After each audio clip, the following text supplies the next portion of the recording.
What's up, bounty hunters? We are back to talk more Star Wars today as we dive into the Underworld in the new Tales of series coming out on May 4th. We first got Tales of the Jedi with Ahsoka and Dooku, in which the Dooku story was my favorite. And then we got Tales of the Empire with Morgan Elsbeth and Barriss Offee, which was lackluster but still interesting for the hardcore fan. But now we are at Tales of the Underworld with a younger Cad Bane and Asajj Ventress after we last saw her in Clone Wars and the end of the Bad Batch, which I'm pretty hyped for. So in this video, I'm going to go over the last time we saw the characters and a little bit about what we know about them so we can speculate on when in the timeline we are seeing them now. First off, with Asajj, we last saw her pop up in the Bad Batch attempting to test Omega's force sensitivity. Batch was inquiring to Fennec Shand about the M count and what it means.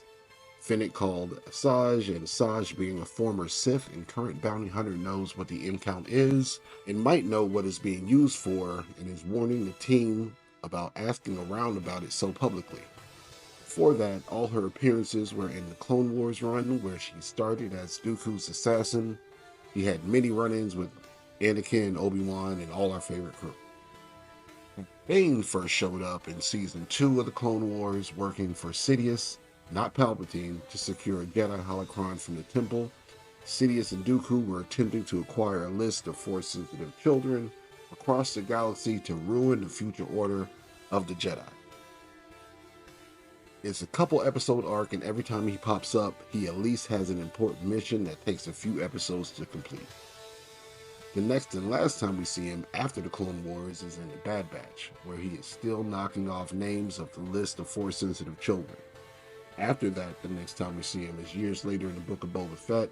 Interestingly enough, he and Boba have had a few scenes together in the Clone Wars, as well as Boba and Ventress.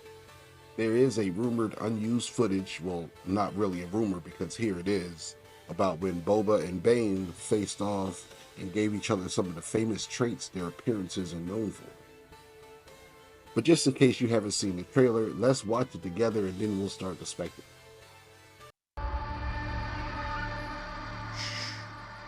Just do as I say. Never can be too cautious with strangers out here. Then again, you're no stranger, Lady Ventress. We got a problem here. Just saw him right in.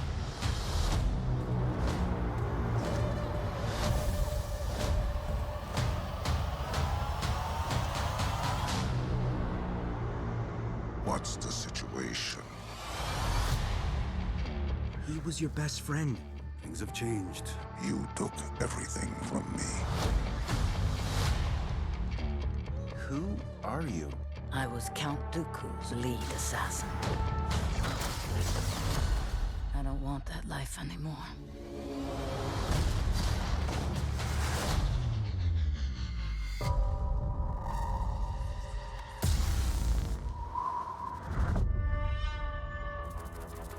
Bane?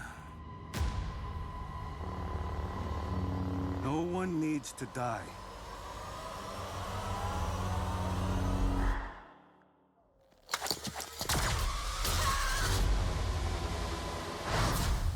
Get them.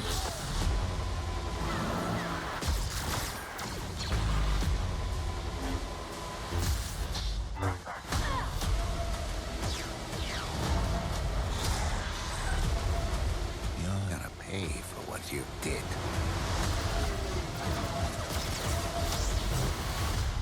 This revenge, I hope it was worth it. It will be.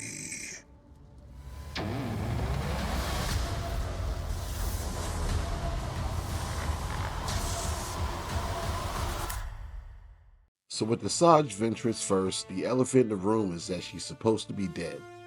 She dies in the canon novel called Dark Disciple, where she and Quinlan Vos famously fall in love and she risks her life to save his, roughly just before the events of Order 66. Now, what this show will probably do is tell us how she is able to pop up towards the end of Bad Batch, a series which occurs later on in the timeline. She was a teacher figure to Omega, and it seems that that sentiment will carry over into this show as well. She seems to develop a Padawan relationship with a young boy who has survived after Order 66. I'm hoping he is someone that we've already met in a previous project, but for now I don't have any idea who he is. Maybe Jod, maybe someone new. Towards the end of the Clone Wars, she became a bounty hunter. One of the things that I like about the animated Clone Wars show is the level of backstory each character has. Ventress has been through a lot, and I'm excited to see where she is now. But after being Dooku's assassin, you see Sidious get worried about her level of power and orders Dooku to kill her to prove his loyalty and that he is not trying to train Apprentice to overthrow Sidious. He reluctantly agrees, but she survives. Her first stop is Dathomir, where she's from, and she reconnects with Mother Talzin, who immediately helps her with revenge on Dooku. But first we get a little backstory on her life, where she was taken from her home as a baby and made a slave. Realized to have Force ability and taken by the Jedi, she was 6 or 7, and we see a montage of her and her Jedi Master's life together, and actually get more backstory on her and Dooku in the book Dooku Jedi Lost, which is a great book for her and Dooku's character. What I think we are seeing here is deeper into the Imperial rule, probably around the Solo Kenobi time period, where you either work for the Empire or you're hiding from the Empire. If she still sees Quinlan Voss, we can see her work the path to help Jedi survivors get to safety. We only heard mention in the path in the show Kenobi when we saw a small part of it and Quinlan's name on the wall. So it feels like we are seeing Cad Bane in an episode 1 Phantom Menace time frame or earlier, so before 30 BBY. By the time we see him on his Sidious mission, he is about 21 BBY. In the trailer, everything is brighter opposed to the Asajj scenes, which are much more drab and darker. We know a lot more about Bane because we've seen him enough and recently to get the character. And the most recent time we've seen him is the Book of Boba or Mandalorian appearance, where you either loved it or hated it. But we pretty much saw an old man Bane with the breathing tubes that he uses to avoid the force chokes, and the things attached to him that weren't there in the new scenes in the trailer or in some of the Clone Wars episodes. So this is going to be the history of Bane and what made the man who he is. If I'm speculating, this looks like an old friend and a new old crew in the event that caused the rift between the two Duro.